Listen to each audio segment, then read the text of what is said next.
Assalamualaikum warahmatullahi wabarakatuh. Alhamdulillahirrahmanirrahim. Pada kesempatan yang baik ini, mari kita belajar bersama berkaitan dengan konsep dan batasan problematika bahasa Indonesia.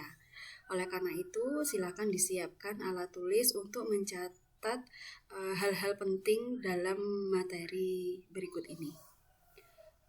Kita pernah memikirkan sesuatu ya, semisal tentang sejak kapan manusia menggunakan bahasa sebagai alat komunikasi, kemudian dari mana sebenarnya bahasa itu berasal, atau bahkan sebenarnya apa yang dimaksud dengan bahasa gitu ya. Para ahli bahasa, filologi dan antropologi sudah sejak lama mencoba menjawab pertanyaan tersebut sehingga melahirkan berbagai teori. Teori tersebut kita kenal dengan teori tradisional hingga modern gitu ya. Ada pendekatan tradisional gitu ya, dan ada pendekatan modern. Itu kita telah saudara pelajari dalam mata kuliah linguistik ya pada semester awal. Nah, berkaitan dengan problematika bahasa Indonesia, kita perlu mengetahui konsep dari bahasa tersebut. Dalam kehidupan sehari-hari, kita selalu menggunakan bahasa. Tanpa bahasa, hidup akan terasa sunyi, sepi, dan bahkan tanpa makna. Lalu, apa sebenarnya yang dimaksud dengan bahasa? Berikut ini akan disampaikan beberapa konsep bahasa atau maksud dari bahasa dari para ahli.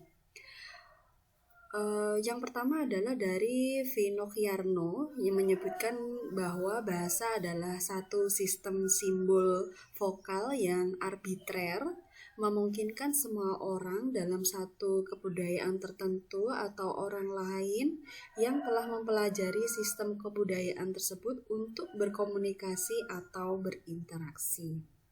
Begitu juga dengan Pei dan Gaynor mendefinisikan bahasa sebagai satu sistem komunikasi dengan bunyi, yaitu lewat alat ujaran dan pendengaran, antara orang-orang dari kelompok atau masyarakat tertentu dengan mempergunakan simbol-simbol vokal yang mempunyai arti arbitrer dan konvensional. Pendapat ini sejalan dengan apa yang dikemukakan oleh Ward Dawk ya, bahwa bahasa adalah satu simbol vokal yang arbitrer yang dipakai dalam komunikasi manusia.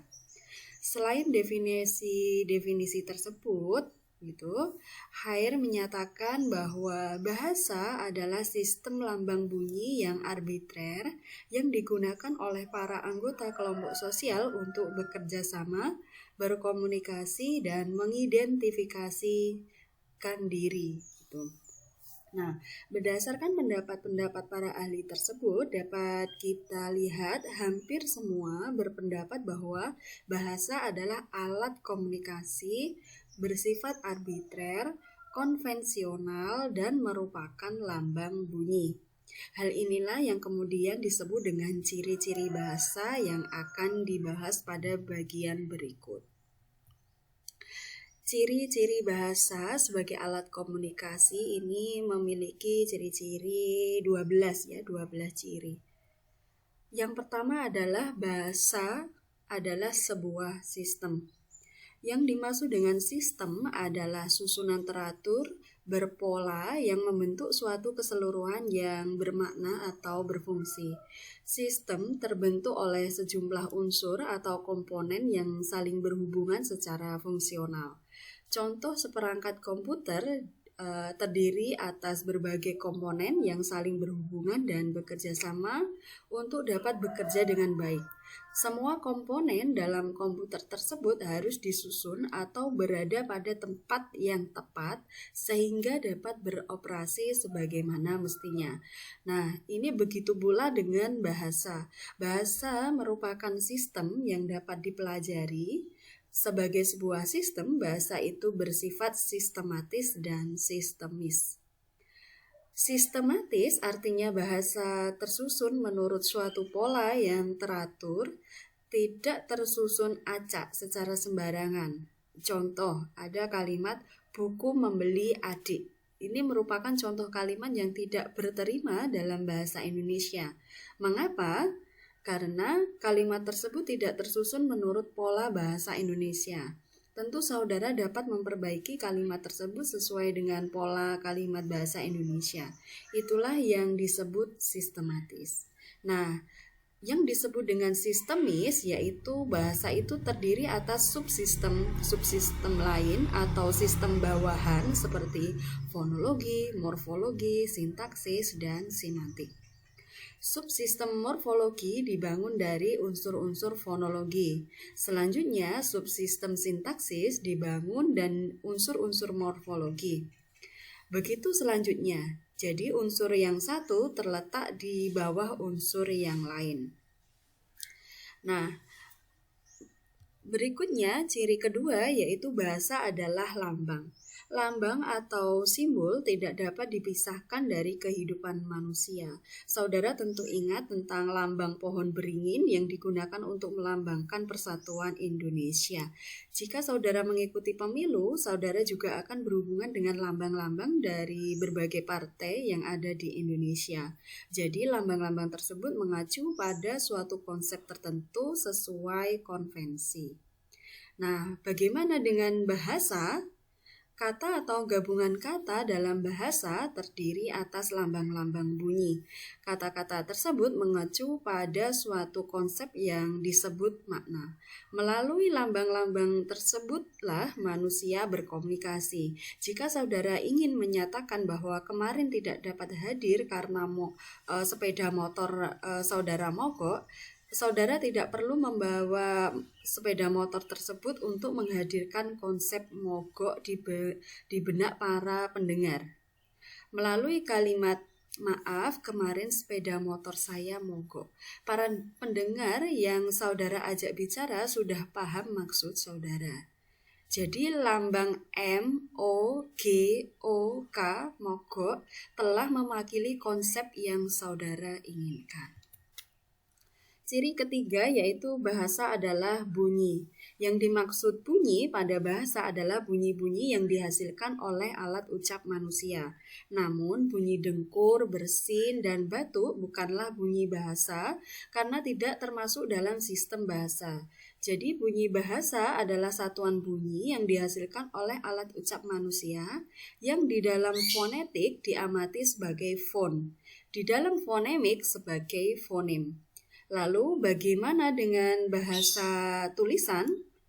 Nah, sebenarnya tulisan itu digunakan untuk melestarikan ucapan dan penyelidikan, membuktikan bahwa dahulu tulisan-tulisan itu digunakan untuk menghafal wacana tertentu seperti wacana keagamaan. Ciri keempat yaitu bahasa itu bersifat arbitrer. Arbitrer berasal dari arbitrary yang berarti selected at random and without reason, atau dipilih secara acak tanpa alasan. Mana suka ini berarti seenaknya, asal bunyi, tidak ada hubungan logis antara kata-kata sebagai simbol dengan yang disimbolkannya. Contoh, kita menamakan perabot rumah tangga yang digunakan untuk duduk dengan sebutan kursi atau bangku. Mengapa tidak disebut atap? Lalu, sepatu dalam bahasa Indonesia akan dipadankan dengan shoes dalam bahasa Inggris. Bunyi-bunyi mana suka tersebut lalu digunakan sepanjang masa oleh setiap penutur suatu bahasa. Selanjutnya menjadi kebiasaan yang menetap sampai akhirnya menjadi peraturan atau menjadi suatu sistem. Ciri kelima, bahasa itu bermakna. Morfem, kata, frase, klausa, kalimat, dan wacana merupakan satuan-satuan bahasa yang bermakna. Karena satuan-satuan bahasa tersebut berada pada tingkatan linguistik yang berbeda, maka jenis maknanya pun berbeda. Makna yang berkenaan dengan morfem dan kata disebut makna leksikal. Yang berkenaan dengan frase, klausa, dan kalimat disebut makna gramatikal. Dan yang berkenaan dengan wacana disebut makna pragmatik atau makna konteks. Berdasarkan hal ini, dapatlah dikatakan bahwa segala ucapan yang tidak bermakna itu bukanlah bahasa. Ciri keenam yaitu bahasa bersifat konvensional. Sudah dijelaskan bahwa bahasa bersifat arbitrer ya atau mana suka. Lalu lama-kelamaan menjadi suatu kebiasaan. Artinya, semua anggota masyarakat bahasa itu mematuhi konvensi bahwa lambang tertentu digunakan untuk mewakili konsep yang diwakilinya. Kalau tidak dipatuhi, maka akan terjadi hambatan komunikasi. Contoh, berdasarkan konvensi, tentunya para pengguna bahasa Indonesia memahami konsep adil, jujur, tolong-menolong, kasih sayang, dan sebagainya. Jika konsep yang telah disepakati tersebut dilanggar, maka akan terjadi kekacauan berbahasa, atau kita sebut dengan kekacauan komunikasi. Ciri ketujuh yaitu bahasa itu unik. Unik artinya mempunyai ciri khas spesifik yang tidak dimiliki oleh bahasa lain. Setiap bahasa itu memiliki keunikan sendiri-sendiri. Misalnya susunan kata dalam kalimat bahasa Indonesia sangat menentukan makna, sedangkan dalam bahasa Latin itu tidak. Struktur frase dalam bahasa Indonesia adalah MD atau menerangkan, diterangkan. Sedangkan dalam bahasa Inggris itu terbentuk DM, diterangkan, menerangkan. Ciri bahasa ketujuh yaitu bahasa itu universal. Di samping keunikan yang telah disampaikan, bahasa juga bersifat universal. Artinya ada ciri-ciri yang sama dimiliki oleh setiap bahasa di dunia. Contohnya, setiap bahasa memiliki kata-kata berkategori nomina, verba, adjektiva, adverbia. Setiap bahasa memiliki unsur konsonan dan unsur vokal. Setiap bahasa juga memiliki satuan-satuan bahasa yang bermakna. Kesembilan yaitu bahasa itu produktif. Produktif berarti banyak hasilnya. Meskipun unsur-unsur suatu bahasa terbatas, tetapi melalui unsur-unsur tersebut dapat dihasilkan satuan-satuan bahasa yang tidak terbatas jumlahnya.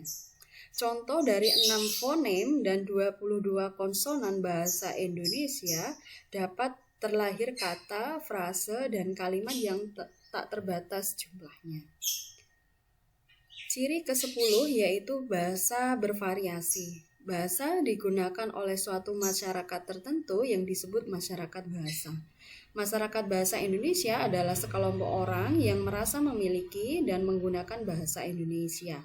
Anggota masyarakat tertentu tentu saja memiliki latar belakang sosial yang beragam, baik dari segi tempat tinggal, pekerjaan, maupun pendidikan. Keberagaman inilah yang menimbulkan variasi bahasa.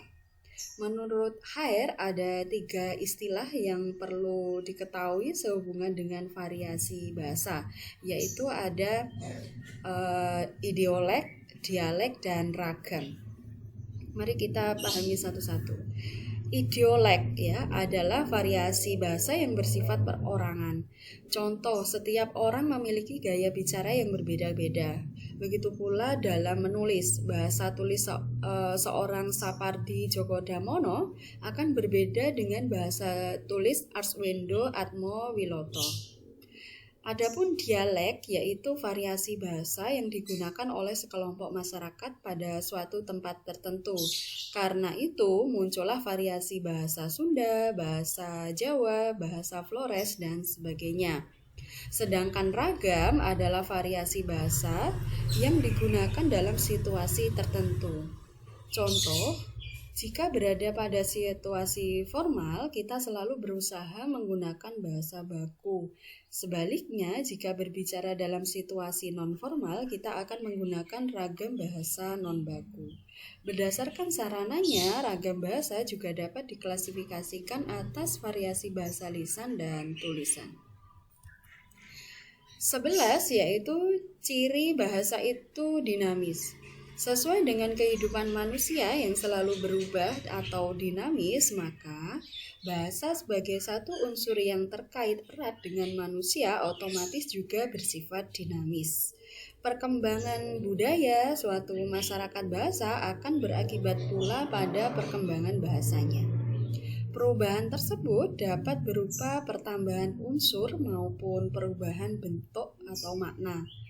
Contoh perubahan makna pada kata canggih ya, yang awalnya bermakna cerewet menjadi bermakna banyak tuntutan, sangat rumit. Sedangkan sarjana yang dahulu bermakna orang yang cendekia sekarang merujuk pada lulusan perguruan tinggi. Perubahan makna terjadi pada semua tataran, baik tataran fonologi, morfologi, sintaksis, maupun semantik. Kata-kata itu berkembang terus sesuai dengan kebutuhan. Contoh kata komputer, perangkat lunak, perangkat keras, internet, surat elektronik adalah beberapa kata yang muncul mengikuti perkembangan teknologi. Nah, coba sebutkan contoh lain ya yang beberapa kosakata di bahasa Indonesia yang mengalami kedinamisan dalam bahasa. Ciri yang ke-12 yaitu bahasa itu manusiawi. Nah, dari penelitian para pakar terdapat alat komunikasi binatang gitu ya, yang dapat disimpulkan bahwa satuan komunikasi yang dimiliki binatang itu tetap. Sejak dahulu hingga sekarang komunikasi binatang itu terbatas hanya pada komunikasi yang bertujuan untuk mempertahankan hidup dan memenuhi kebutuhan biologisnya atau kebutuhan survival. Binatang tidak dapat menyampaikan konsep baru atau ide baru dengan alat komunikasinya. Mengapa? Karena binatang tidak dianugerahi akal budi oleh Tuhan seperti manusia. Inilah yang membedakan manusia dengan hewan. Melalui akal budi, manusia dapat berkembang sedemikian rupa dan menghasilkan kedinamisan dalam berbahasa. Manusia dapat menemukan ide-ide baru dan menyampaikan melalui bahasa. Oleh karena itu, dikatakan bahwa bahasa bersifat manusiawi karena hanya dihasilkan oleh manusia. Oke, kita lanjutkan bahwa problematika itu merupakan kata turunan yang terbentuk dari kata problem gitu ya. Nah, problem itu sendiri adalah persoalan atau juga disebut dengan masalah gitu ya. Sehingga problematika itu merupakan sebuah istilah yang digunakan untuk menunjukkan suatu permasalahan yang harus dipecahkan. Nah, sesuatu yang tengah mendapatkan problem atau masalah berarti sesuatu tersebut memerlukan suatu pemecahan masalah. Problematika atau permasalahan yang terdapat pada bahasa Indonesia terjadi pada berbagai level kebahasaan ya. Misalnya problematika dalam tataran fonologi, tataran morfologi, tataran sintaksis, tataran semantik, dan tataran penerapan EYD.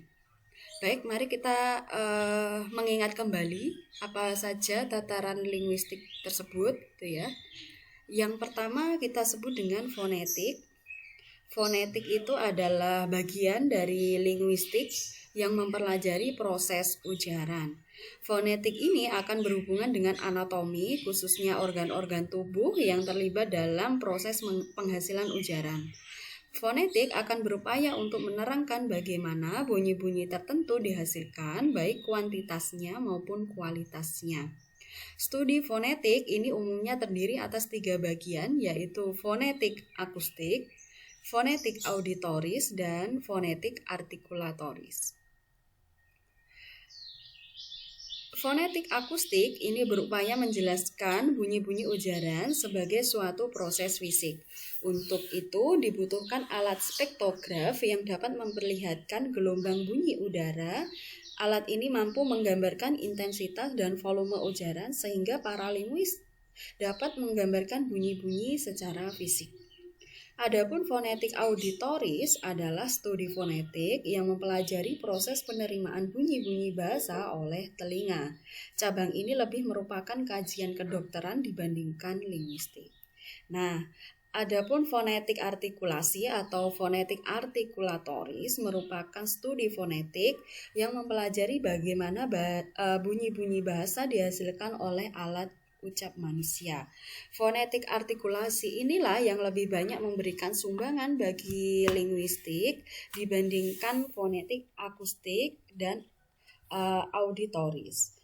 Nah, dalam cabang ini bunyi-bunyi bahasa dianalisis secara mendetail. Contoh ya, misal ada bunyi P dan B itu yang sama-sama dihasilkan oleh alat ucap manusia. Namun proses pembunyian atau dari aspek artikulasinya yang berbeda. Baik, tataran kedua yaitu kita pelajari ya, sudah pernah kita pelajari, kita namakan fonologi gitu ya, ilmu fonologi. Ini merupakan bidang linguistik yang dibedakan dari fonetik. Fonologi ini bertugas mempelajari fungsi bunyi untuk membedakan atau mengidentifikasi kata-kata tertentu. Ada pakar linguistik yang menyebutkan bahwa fonologi disebut sebagai fonemik. Namun dalam pembahasan ini kita mengacu pada linguis Eropa yang lebih sering menyebut fonologi untuk bidang yang membicarakan fungsi bunyi untuk membedakan makna. Objek penelitian fonologi adalah fonem, yakni bunyi bahasa yang dapat atau berfungsi membedakan makna kata. Jika pada fonetik, bunyi-bunyi dianalisis berdasarkan cara membunyikannya, maka dalam fonologi, bunyi-bunyi tersebut dianalisis pada suatu konteks ujaran atau kata. Misalnya pada kata bunyi dengan sunyi. Apakah bunyi B dan S ya pada kata-kata tersebut membedakan makna? Jika iya, maka bunyi tersebut kita sebut dengan fonem. Tataran selanjutnya yaitu morfologi. Ini merupakan cabang linguistik yang mempelajari morfem. Morfologi menganalisis struktur, bentuk, dan klasifikasi kata-kata. Contoh dalam fonologi bunyi B dan S pada kata sunyi dan bunyi disimpulkan sebagai fonem karena membedakan makna. Dalam kajian morfologi, maka kata-kata tersebut tidak lagi dianalisis dengan cara demikian. Kata tersebut mungkin akan dianalisis dalam hubungannya dengan penambahan afiks ke an. Bagaimana akibatnya? Apakah kata-kata tersebut akan mengalami perubahan makna dan kategori kata dan sebagainya? Inilah antara lain yang akan dikaji dalam morfologi. Berikutnya tataran sintaksis. Sintaksis dan morfologi dalam tata bahasa tradisional digolongkan sebagai tata bahasa atau gramatika. Jika morfologi membicarakan struktur internal kata, maka sintaksis membicarakan kata dalam hubungannya dengan kata-kata lain atau unsur-unsur lain sebagai suatu satuan ujaran. Hal-hal yang biasa dikaji dalam sintaksis adalah 1. Struktur sintaksis mencakup masalah fungsi, kategori, dan peran sintaksis. 2. Satuan sintaksis berupa kata, frase, klausa, kalimat, dan wacana. 3. Hal-hal yang berkenaan dengan sintaksis seperti modus, aspek, dan sebagainya. Tataran terakhir yaitu semantik. Ini merupakan cabang linguistik yang mempelajari makna bahasa. Para linguis struktural sebenarnya tidak begitu peduli dengan masalah makna karena dianggap merupakan bagian yang tak dapat diamati secara empiris. Berbeda dengan fonem, morfem, dan kalimat yang menjadi kajian cabang fonologi, morfologi, dan sintaksis. Maka dianggap hal yang paling sulit untuk dikaji. Studi semantik mulai berkembang ketika Chomsky pada tahun 1957 menyatakan bahwa semantik merupakan salah satu komponen dari tata bahasa. Hal-hal yang membicarakan dalam semantik adalah hakikat makna, jenis makna, relasi makna, perubahan makna, dan hal-hal lain yang berhubungan dengan makna bahasa. Nah, itulah keenam tataran linguistik yang sudah kita pahami bersama. Berikutnya mari kita mempelajari konsep dasar problematik bahasa.